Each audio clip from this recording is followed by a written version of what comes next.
Good evening and welcome to our webinar this evening, Manage Your Pain, Take Back Your Life. My name is Nicole Imgrund and I'm the owner and director of Rivers Edge Counseling Center.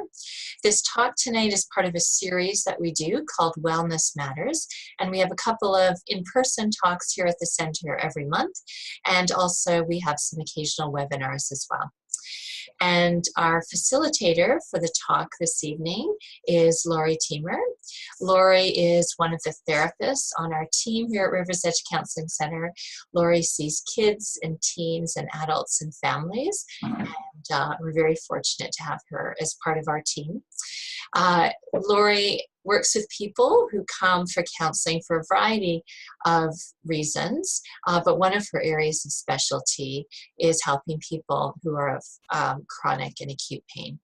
Lori has extensive experience working with individuals experiencing pain in an interdisciplinary rehabilitation setting, working from an eclectic approach, including cognitive behavioral therapy, relaxation therapy, and expressive arts. Lori has walked alongside those struggling with pain and has supported them in rebuilding their lives. Lori has also facilitated various psychoeducational workshops on topics related to pain, including sleep management, relaxation skills, and lifestyle management. Thank you for being with us today, Lori, and sharing your expertise and your experience. And with that, I'm going to turn the webinar over to you. Thank you, Nicole, and welcome to everyone who is with us.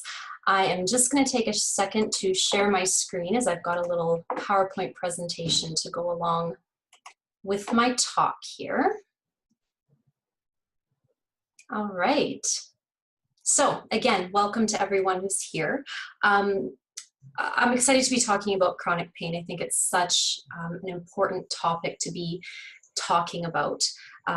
As anyone who deals with chronic pain knows, it can consume every aspect of your life. And it becomes so easy to feel helpless in the face of chronic pain. My goal for this webinar is to help you recognize that there are things that are within your control and that there are ways to help manage your pain so that it doesn't consume your life and you can kind of get back to having a fulfilling life. I'm going to jump right in because I've got a lot of stuff that I want to cover today. I'm going to start by just briefly talking about some different types of pain and a theory that can help you to understand chronic pain a little bit. From there, I'll talk about some different pain management strategies that you can start to use immediately.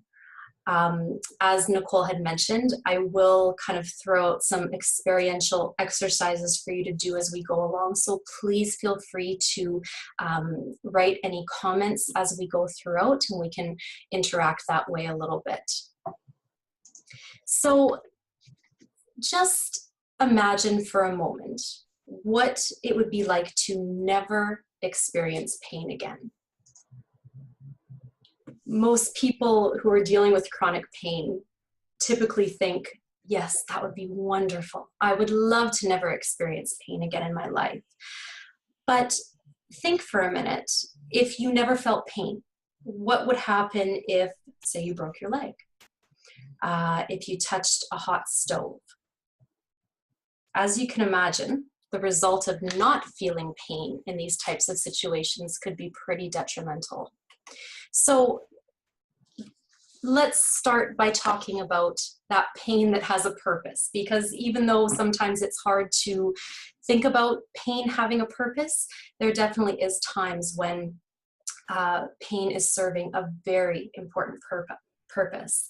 That could be to signal, to provide a signal that there's something wrong, an alert that we need to do something to prevent further damage to our bodies or prevent damage at all. So again, thinking about that idea of breaking your leg, it's important to feel pain in that scenario because it tells us that we need to do something, right? We need to not walk on our leg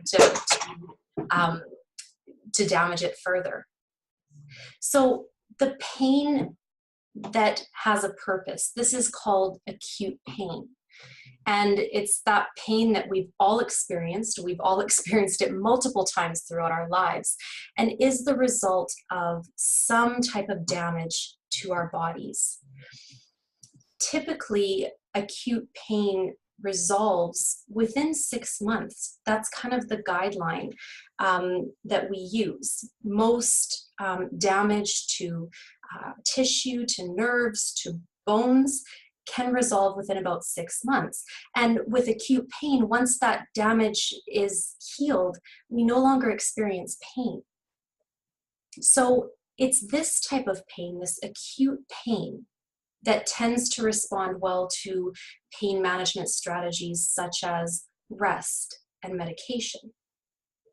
But what if that pain doesn't go away? What if medical professionals are telling you that there's nothing wrong, that there's no physical damage, but you're still experiencing pain? That's when we get into chronic pain, and that's really the focus of today's webinar, is how to deal with that chronic pain. With this type of pain, there's no longer a purpose to it. So it's pain that is not alerting you to any damage. There's no threat, yet you're still experiencing pain. So many of you who experience this type of pain have probably been told things like it's all in your head, or that the pain's not real. Yet to you, it feels very, very real. You can think of chronic pain like a car alarm. So if somebody's trying to break into a car, it's really good to have a car alarm go off. There's a purpose to it. The alarm is perceiving a threat, and it's doing something about it. Now, think about a car alarm that maybe goes off every time the wind blows, or maybe every time a bug lands on it. That starts to become a problem. And this is what happens with chronic pain, is that our nervous systems become very highly sensitized. So those pain management strategies that are effective for acute pain no longer become as effective. Chronic pain is much more complex, which means that it requires a much more complex approach to managing it. So the NEUROMATRIX model of pain, this is a model that can help to explain that sensitized nervous system a little bit better. So based on this model, it's our central nervous system, rather than actual tissue or nerve damage, that's responsible for producing pain. So to put it really simply, our brains perceive nerve impulses sent from our spinal cord to determine whether or not there's a threat. So there actually is a bit of truth to the statement that it's all in your head, but it certainly doesn't mean that chronic pain isn't real. It just means that without your brain's interpretation of signals sent from your spinal cord, you wouldn't actually experience pain. So if we think about situations where people are experiencing things that we typically would expect to result in severe pain, only to tell you that they didn't experience pain at all. This is because their brain is perceiving those signals in a very different way.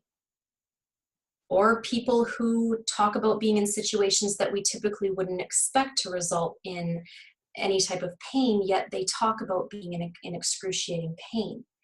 So it's their brain's perception of threat that produces the pain. And that perception can be impacted by emotional, physical, mental states. So again, it becomes much more complex.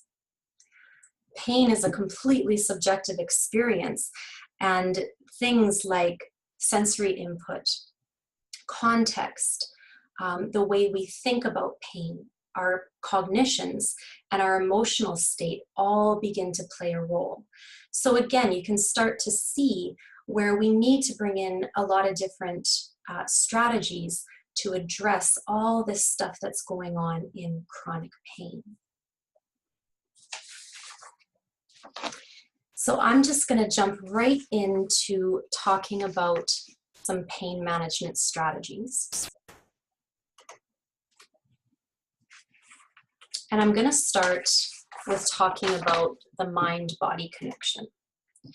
So, as many of you probably know, based on your experience, our emotional and mental states have a huge impact on our physical states and vice versa. So, if you take a moment to think about something that's recently upset you, notice what happens in your body, right? We often start to tense up a little bit. Our breathing might become a bit shallow. When we think about things that aren't that pleasant, our body reacts to that. And it goes the other way too. So think about the last time you had a cold or a flu. Typically, you don't feel great emotionally and mentally. So there's this feedback loop. The things that are going on in our mind affect what's going on in our body. And the things that are going on in our body affect what's going on in our mind. So knowing this, knowing that there's this mind-body connection, we can utilize it to manage our pain.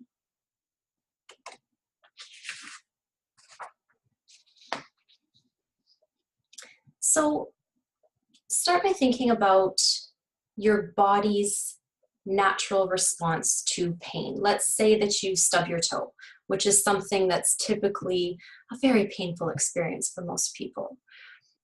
Your body automatically reacts to that pain. So things like your muscles beginning to tense, your heart rate increasing, adrenaline is released. The stress response is activated in your body when you experience pain. And all of these changes that happen can be very adaptive in the moment. So if you had to quickly get out of the way of a car that's barreling towards you, all those physiological changes that are happening in your body are a really good thing because they help to keep you safe. But when those changes are happening when there's really no threat, such as in chronic pain, we start to it starts to impact us very negatively. And this happens to our, again, emotional state, physical state, cognitive state. It affects how we behave, right? So what we can do to help manage both pain and stress is to initiate something called the relaxation response in our body. So we have the ability to create a stress response in our body, and we have the ability to create a relaxation response. Now, typically when people think about relaxation, they think of things like watching TV or playing a video game. Now, these things certainly can be very relaxing, but these things aren't enough to actually initiate a relaxation response in our body. So the stress response is automatic. When I stub my toe, when I'm in pain, my body automatically responds to that. The relaxation response, though, is not something that's automatic, and it's something that we need to initiate in our body. And there's very specific things that we can do that I'm going to be talking about next that can create that relaxation response in our body. Things that the relaxation response can help with are decreasing muscle tension, decreasing inflammation and swelling, increasing oxygenation in the body, and increasing the efficiency of our immune system. So really, really important things, especially when we're in a lot of pain. So let's talk about some of those really specific strategies that can initiate that relaxation response in our body. I'm going to talk about 3, and I'll be going through them fairly quickly, but we'll try and do a couple of experiential exercises so that you can kind of get a sense of what these strategies feel like. The one thing I will say about these strategies is that they take a lot of practice to to really get good at. So don't expect that just because you do these strategies once and it didn't work, that it's not going to work. So the first thing I want to talk about is something called diaphragmatic breathing. Again, if you think about some of those automatic reactions in your body when you're experiencing pain or stress, one of the first ones that people often notice is that their breathing changes. When we are under chronic stress, when we experience chronic pain, it impacts our breathing. And typically our breathing becomes very shallow. When we breathe shallowly, our brain is receiving signals that there's something wrong. When again, there may not actually be a threat, but our brains are perceiving a threat's there. So that mind-body feedback loop starts. So let's do a quick experiment. And like I said before, if you want to make any comments about what you experience while you do this, please feel free to do that. If you make a fist with your hand, I don't want you to change anything. I just want you to breathe like you normally would while holding the tension in your hand. And I just want you to notice what happens to your breathing as you're holding that tension in your body. Does anybody notice anything happen to their breathing?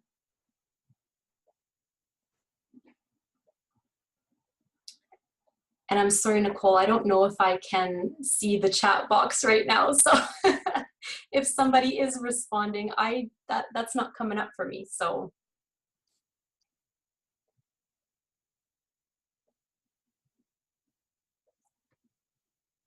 we can go ahead. Sorry, I'm on mute. We have no responses, but okay. Just remind people, just push chat if you're interested in chatting, and it will say to, and you can just say to Lori or to all panelists or to the group. It's up to you. Yeah. Thank you. And it's fine if you don't want to add anything either. But typically what happens when people do this quick exercise is they notice that their breathing becomes more shallow. It's really hard to feel relaxed while you're holding tension in your body. Those two things don't typically coexist. So, knowing that, we can utilize diaphragmatic breathing, which is just another term for deep belly breathing, to initiate that relaxation response. Because when we do that, we know that our body is less likely to hold muscle tension. So the way that we do this diaphragmatic breathing, and the way that I like to explain it, is to picture a balloon in your belly. And as you inhale, you can imagine that balloon filling up. So your stomach starts to expand. And when you exhale, all of that air is coming out of that balloon. So you should notice your stomach contract. So let's just try that. Imagining as you inhale through your nose, a balloon filling up in your belly, your stomach starts to expand. And as you exhale, and you can do that through your mouth or through your nose, imagine letting all of that air out of the balloon. And again, you should notice your stomach contract. A lot of people find this really challenging because, like I said before, we get so used to breathing shallowly. It just becomes this natural way of breathing for us. But when we can take those deep inhales and exhales, we start to initiate a relaxation response in our body. This is where practice makes perfect, because if we're not used to this type of breathing, like I said, it can feel really, really weird. So let's try this first exercise that we did again. Make a tight fist with your hand, but this time intentionally practice that deep breathing. And just notice what happens to the tension.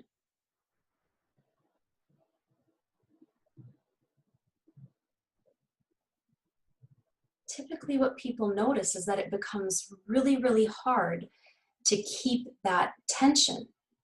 So again, the relaxation response, that deep breathing, and muscle tension typically can't coexist.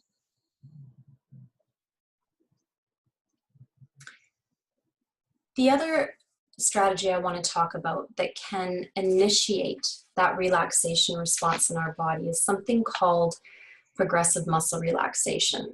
And this is a strategy that can be used to release tense muscles. Essentially, what we're doing with this technique is we're intentionally increasing our muscle tension. So again, if we use an example of tensing our hands, so creating fists with our hands, we're intentionally creating tension in our muscles, holding it for a couple of seconds, and then we're slowly releasing that tension. And what ends up happening when we do that is that we have used up all of the physical energy in our muscles. We've used it all up so that there's nothing left for our muscles to do but to completely relax. A lot of times when we are dealing with chronic stress, chronic pain, we experience chronic muscle tension. And there ends up being this residual tension that's kind of always there. This technique can help to reduce muscle tension and to decrease that residual tension, that tension that's constantly there. When you think about tense muscles, it's easy to think about pain, right? So again, if we were to do this, we can practice it with our shoulders. This is an area that a lot of people typically hold tension. And what we would do is we would create tension in our shoulders. So just even by pulling them up to your ears, we're intentionally creating that tension. And then we're slowly releasing. And when people do that, a lot of people notice that their shoulders actually end up being lower than they initially were because we've released that residual tension. Again, when we're doing this, we are activating the relaxation response in our body. The other strategy that can be really helpful in helping us to feel relaxed is imagery. When we create vivid images in our mind, our bodies respond to those images as if we were really in that situation or in that environment. So if you were to think about a really scary movie right now and picture a really scary scene, you might notice that your body starts to respond as if you were actually in that situation. So your breathing might increase, muscles might tense, your body starts to go into that stress response mode. On the other hand, if you were to imagine yourself laying on a warm beach, especially today, you might notice that your body responds as if you really were lying on a beach. So your muscles might start to relax. You might notice that your breathing just naturally becomes deeper. So we can utilize, again, that mind-body connection to help us to manage pain. There's a quick experiment, I guess I'll call it, that I'd like to go through just to kind of demonstrate the power of imagery. So I'm going to take you through a quick imagery exercise. And again, if you want to comment on your experience of it, feel free. So close your eyes. And I want you to imagine a big yellow juicy lemon in your hand. So imagine yourself holding that lemon. And imagine yourself placing this lemon on a cutting board. Imagine taking a knife, slicing the lemon in half, So you might see, you might feel some of the juice of the lemon spray out as you do. And now imagine putting the knife down, picking up a slice of lemon, and taking a big bite out of it. So if your eyes are closed, you can open them. Did anybody notice anything happen in their bodies when they did that? Any response in your body as you imagine that lemon?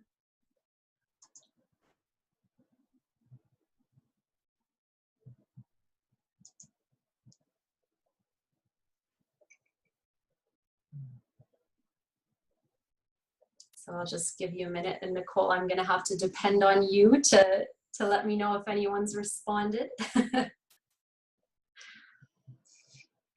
So someone is saying at the end, tension increased.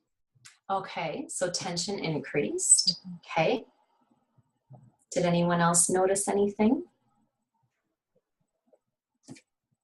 I've actually got it up now. Thank you, Nicole. Okay. Okay. Yes, saliva glands started to secrete saliva. Yes. That was my experience too. Yep. I'll just give you guys a couple more seconds in case anyone else wants to add anything. Okay. So typically, the experience of people is that their body responds as if they were actually taking a bite out of that lemon.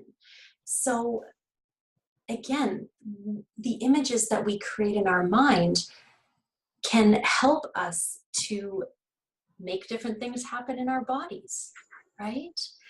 Our brains can't tell the difference between us creating an image in our mind and us actually experiencing that. And most of you, some of you just experienced that now with thinking about a lemon. Your body responded as if you were about to take a big bite of lemon. And oftentimes when I do this with a group in person, I'll see people actually respond as if they were taking a bite out of that sour lemon. So kind of that puckered face. Using this for pain management, a lot of people like to get really creative. So I know people who have utilized imagery by imagining a white light within their body, just kind of taking over. And that's helped to relax them. Depending on the type of pain that you're experiencing, you can really get specific with the type of imagery you use. So let's say that you often experience a burning sensation, that's kind of the type of pain that you experience. You could imagine a fire and imagine yourself slowly bringing water to that fire to put it out. In doing that, people have noticed that their pain starts to decrease.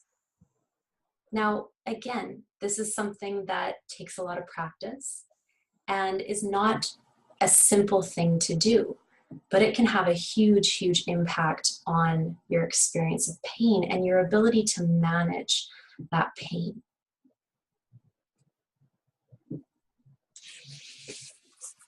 Okay. I'm going to talk about the impact of cognition on pain.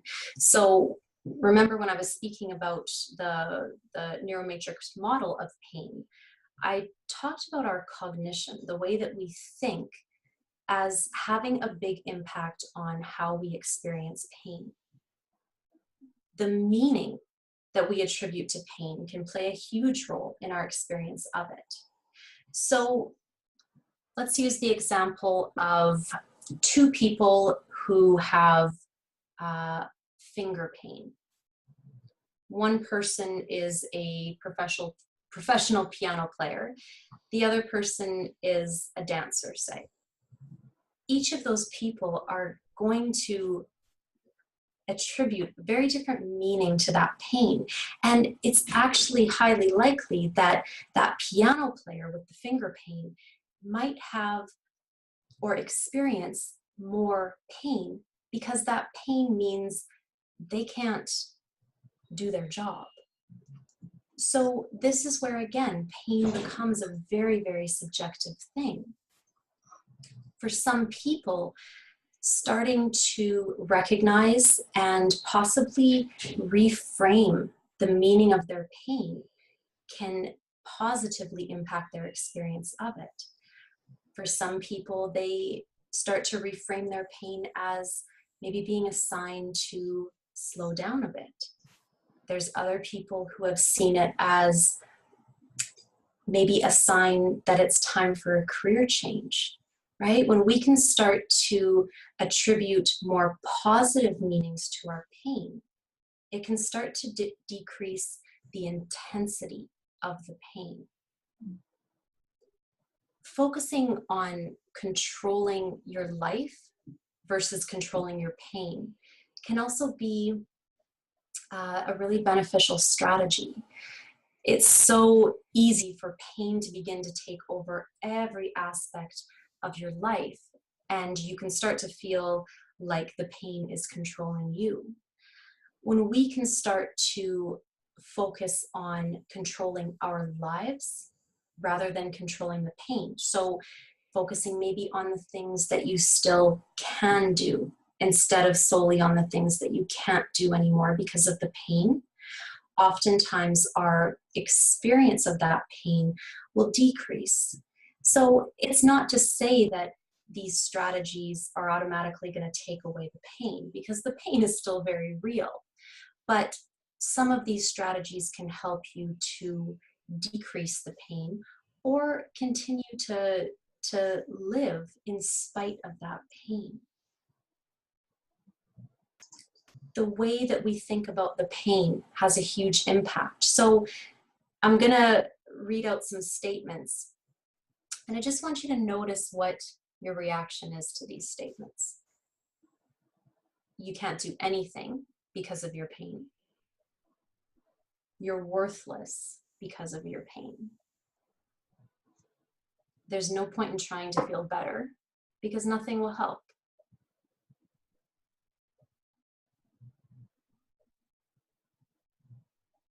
I'm going to guess that your reaction to those statements was not necessarily positive. Those aren't really great things to hear. You could feel angry, sad, hopeless. You may even feel like fighting back, trying to prove me wrong when I say those things.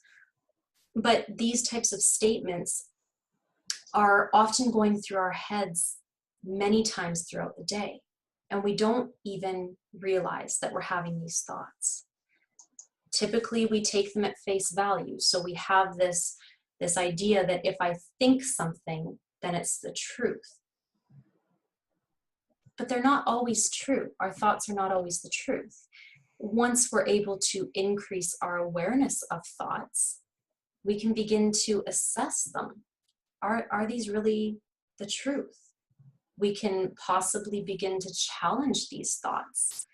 And again, this can have a very significant impact on our experience of pain. So becoming aware of your thoughts. Again, this is not an easy thing to do, and it takes a lot of practice. But some ways to start doing this might be to start questioning, what am I saying to myself that's causing me to feel the way I do?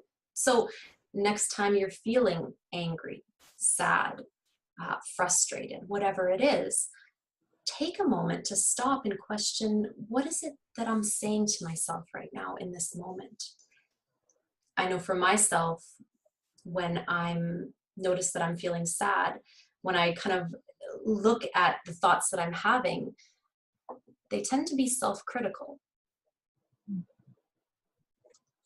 You can also increase your awareness of thoughts by questioning what it is that you're thinking that's causing an increase in pain, that's causing physical symptoms, that's causing you maybe to avoid a situation. Again, I know for myself, anytime I find myself wanting to avoid a situation, I kind of think about some of those thoughts that are going through my head. I notice that I'm starting to engage in worst case scenario thinking, right?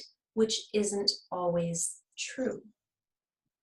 So once we start to become more aware of some of those thoughts we're having, like I said, we can begin to assess them and possibly start to challenge them a bit. So I had mentioned earlier some typical thoughts that come along with chronic pain, and they become very helpless thoughts. So we can begin to question, are these thoughts always true? What would it feel like to create more realistic thoughts? So again, I'm just going to read out some statements, and I want you to just reflect on how you feel when you hear these statements. This is really hard, but I'm handling it the best I can. There are certain things that are more difficult to do with pain, but there's still many things that I can do. There are moments and days when I feel a little bit better. Those are all very different statements compared to the ones that I initially read. And a lot of times people will notice that they end up feeling very different, even hearing those thoughts. So when we begin to change, shift our thinking about our pain, it can have a huge impact on our mood and our bodies as well.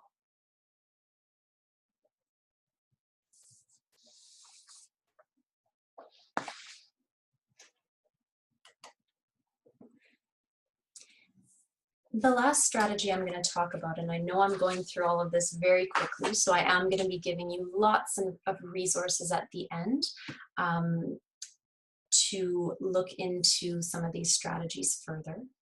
But probably one of the most important and one of the most beneficial strategies that can be used in pain management is something called pacing.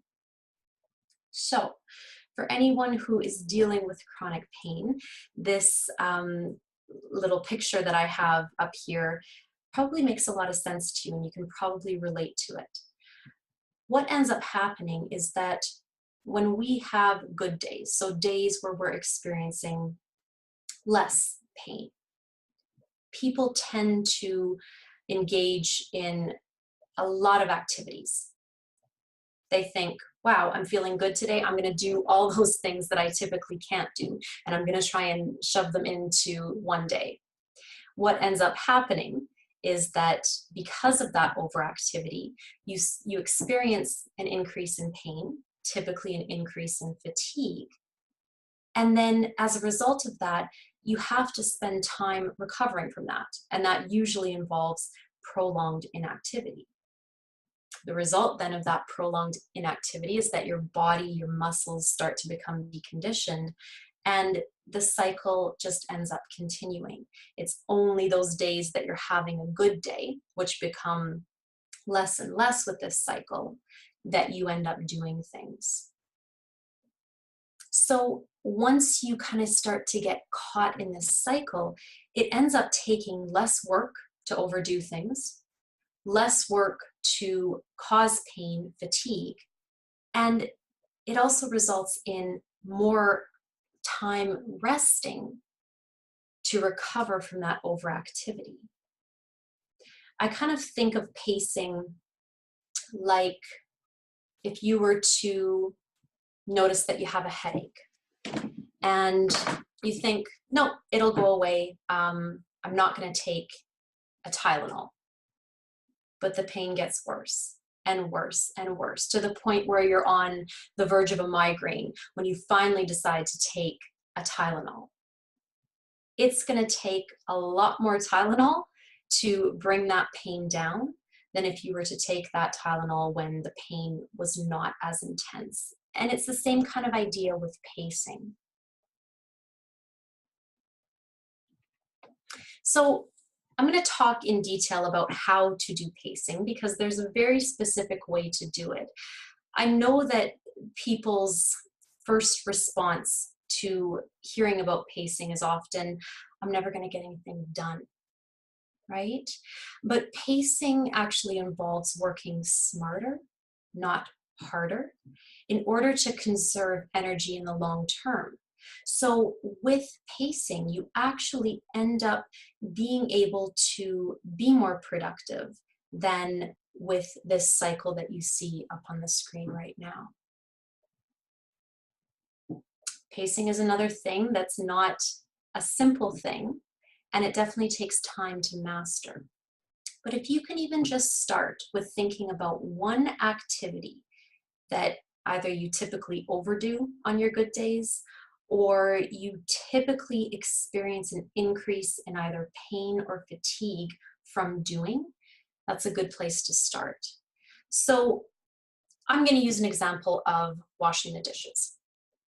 Let's say that every time you wash the dishes, you notice a pretty significant increase in pain to the point where maybe the next day or that evening, you're having to rest, you're having to be inactive to try and bring that pain down, and it starts the cycle. With pacing, what you do is you can kind of start with a period of time. So let's say I'm going to start with 10 minutes. I do the dishes for 10 minutes and I check in with myself. And if I've noticed that my pain has increased within those 10 minutes, I know that that's too long of a time to be doing that activity without incorporating a small period of rest. So let's say over the span of 3 days, I figure out that I can do dishes for about 5 minutes before I experience an increase in pain. Now I know that from now on, I'm going to do 5 minutes of dishes. And after those 5 minutes, I'm going to take a break. That may be a very quick break. It might be just a couple of minutes. It might be a little bit longer, but I'm going to take a break. And then I'm going to go back to doing the dishes. And I'm going to keep doing that activity, rest cycle until I've done what I need to do. Now, this is the part where people typically think, how am I going to get anything done if I'm constantly taking these breaks? But again, I want you to think about this cycle that we typically get into with the overactivity. If we are taking breaks while we're doing these activities and we're not experiencing a significant increase in pain, we're then not going to have to spend significant amount of time being inactive to recover from that pain. Now, with my example, if 5 minutes of doing the dishes or whatever activity it is that you're doing is all you can do, that doesn't mean it's all you're ever going to be able to do. So typically what I recommend for people is that stick with your initial pacing schedule for about 3 days. And if you notice after those 3 days that you're still feeling pretty good, you aren't experiencing an increase in pain, then you can slowly start to up the amount of time that you're engaging in that activity. Now, obviously, you don't want to up that time, significantly. You want to take it in slow steps. The thing to remember about pacing is that it's about time. It's not about pushing yourself to get everything you want to get done in a short period of time, because that's just getting you right back into the cycle that you can see up on the screen there. You also don't want to wait to take a break until you start experiencing pain. So this, again, isn't about, okay, I'm going to take a break once I notice that pain increase, because then it's already too late, right? You've already increased your pain, and it's going to take even more time in rest and recovery to get back to that baseline level for you. So I have included in the resources that I'm going to provide to you a detailed instructions on pacing. But this is something that has helped so many people be able to be more effective in the long term and get them out of that overactivity, inactivity cycle that can be so common with pain, or I'm sorry, with chronic pain.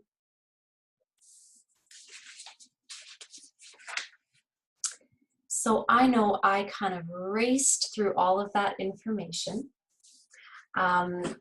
We have quite a bit of time left for questions, comments, so I would love to hear questions if anybody has comments. As we're doing this, I'm going to pull up some resources so that you all have some time to write them down. So I've got some different categories, some resources on the relaxation techniques that I've talked about, the more cognitive techniques that I've talked about, different ways of challenging your thinking, and also some resources specifically on pacing, instructions for doing that. So if anybody has questions, comments at this point, you can type them in. I'll just give a few seconds for anybody to do that right now.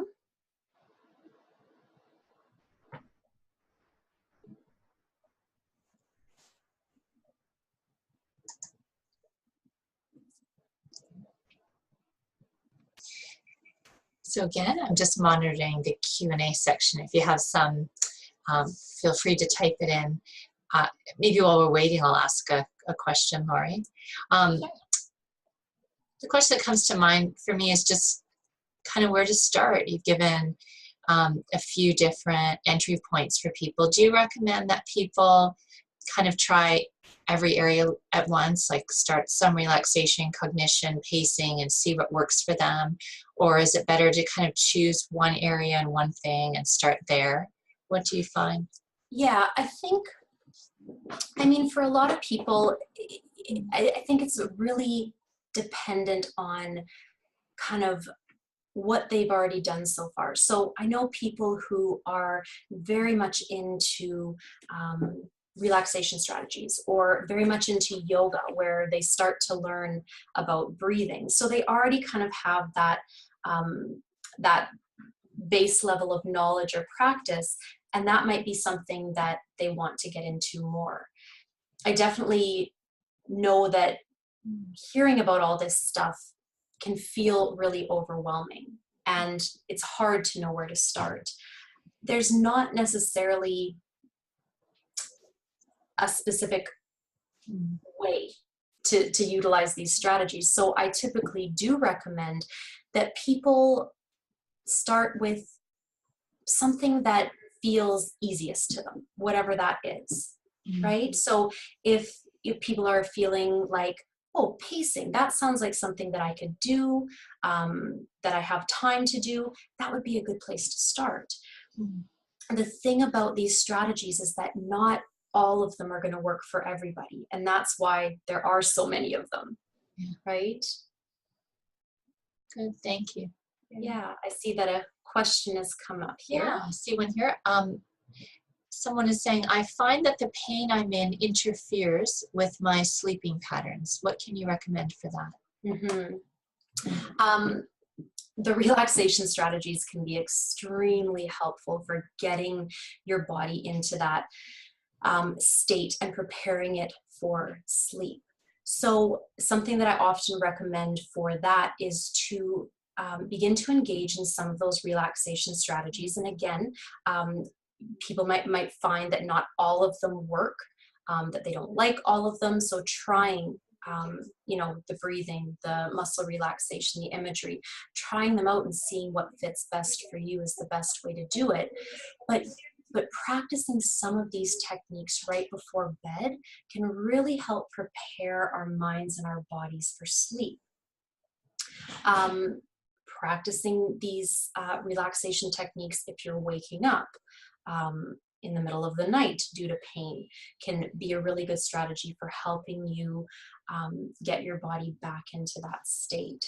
So I think that those relaxation techniques are some of the best ones for the difficulty with sleep. Thank you. We have another question as well. One of the participants is saying, I tend to do something for a while and feel just my usual fibro pain. Then suddenly I can't bear to move and I have done too much. Trouble is the time changes every day. Should I just pick a time to stop even if the pain has not increased yet? Yeah, I think that that's a really good strategy. So what you're kind of talking about is that idea of pacing. And if, you know, if you're in a situation where you don't know specific activities that are increasing that pain, that would be a good place to start, is just kind of scheduling multiple times throughout the day where you are resting. Again, you want to make sure that you are trying to take those rest periods before you experience an increase in pain. And I get that that can be really difficult when the pain just kind of fluctuates. Once people start paying more attention to their pain, they might start to notice too that it does have a little bit more of a pattern. So paying more attention to that pain, you might notice that, oh, it is when I'm sitting for too long. That's when the increase starts. So even sometimes just bringing your attention to your pain a little bit more, noticing any slight shifts in it can help you to determine some of those things that might be increasing it. But a good place to start would be to just utilize pacing in general. So like I said, scheduling multiple rest times throughout the day as a starting point to see if that helps you to get out of that overactivity, inactivity cycle.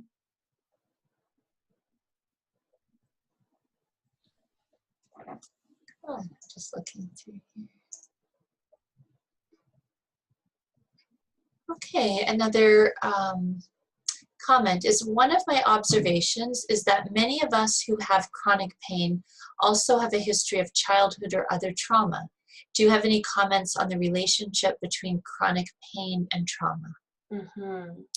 Yes. If you think about what I was talking about with regards to chronic pain, oftentimes those things like emotional experiences, cognition includes our memories, our emotional state, all play a role in our experience of pain. So we often will find that with that chronic pain, there's also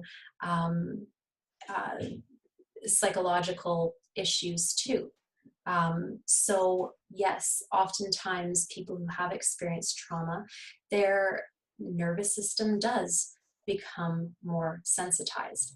And it becomes this feedback loop again, because the more that's going on for you, the worse you feel, the more negative thoughts or experiences you have, the more you are going to, or the more your brain's going to perceive threat, and that ends up resulting in an experience of pain. Hope that answers your question. You can let me know if you have anything else. Well, we're just giving people a chance to see if they have any more questions, just a comment or on my part. Just that so much of what you're recommending to help with pain is also really countercultural, really hard for any of us to do counterintuitive, even just because of our own personalities, but also really countercultural in terms of slowing down and the pacing. And you mentioned how critical self-thoughts are part of the cycle that we get into as well with pain. And I know that when I'm helping people in therapy to learn to be more self-compassionate, one of the resistances is that such a cultural belief that we hold is that if we're self-critical and if we push ourselves, that we're more likely to achieve our goals. When the truth is, self-criticism just triggers shame and makes it even harder for us to do what we have to do. I know in my own experience of pain and working with people, I can just see the same kinds of difficulties, and how much self-compassion and maybe really, and maybe with the support of the people in our life, kind of questioning some of the beliefs we have about how we need to live our life. What does it mean to be productive? What makes it hard to slow down? Yeah. There's some big shifts that that need to happen in dealing with chronic pain, and you're so right that in our culture they're not typically supported or common, right? So I understand that this is some big stuff that that yes, it can be very helpful, but these barriers that we need to overcome just in our perception of what's okay and what's not. Mm-hmm. Like most of our problems in life, we need help from others too. What do you tell people in terms of how to support someone who's really struggling with acute or chronic pain, or what do you suggest your clients maybe can ask for from the people in their life to support them in this process? Yeah.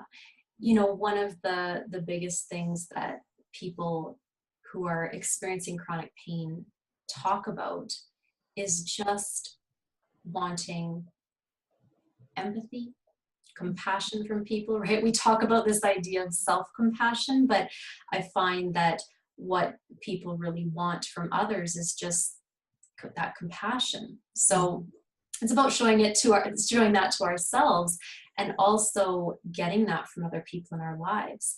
Again, I think a lot of people take that approach of, okay, let's not acknowledge the pain, or let's avoid talking about the pain at all. And that can be really detrimental. Ignoring it, avoiding it doesn't necessarily make it go away. So I think in supporting people with chronic pain, yes, it's important to talk about it, and it's important to talk with the person experiencing chronic pain about what it is that they need. Oftentimes we just kind of guess, or we think that we're providing support, when really the things we're doing are not that helpful. I know people who, engage in some of these strategies that I've talked about, find it very helpful to have their partners or even their children practice some of these techniques, because things like relaxation, anybody can benefit from that. You don't just have to be experiencing chronic pain. So involving your family in learning or practicing some of these techniques can be a really great way to get that support you need. And it helps with motivation too, right? When you have other people who are practicing some of this stuff with you. Yeah, I can just see how supportive that could be. The idea of a family changing its pace together to kind of step with the person needing support. Yeah, making that easier. Yeah. Well, I don't see any other questions or comments. I want to note that within about a week, this video, the recording of it, is going to be on our website. I'll also send a copy to each of the participants as well, but if I miss you, you can go to the website anytime, and on Lori's page in our team section will be a recording of this. So if you're madly trying to write down all these wonderful resources, know that you can also see them again there. And maybe we'll actually extract them as well and make sure that they're nice and clear on Lori's page so that you have them available. And with that, I just would like to thank you, Lori, for sharing your expertise and your experience with us of working with people with pain and what we can do to help ourselves. And I'd like to thank each of our participants for joining us this evening. And again, we'd love to see you for any of our talks or webinars. So enjoy your evening, and thank you. Thank you.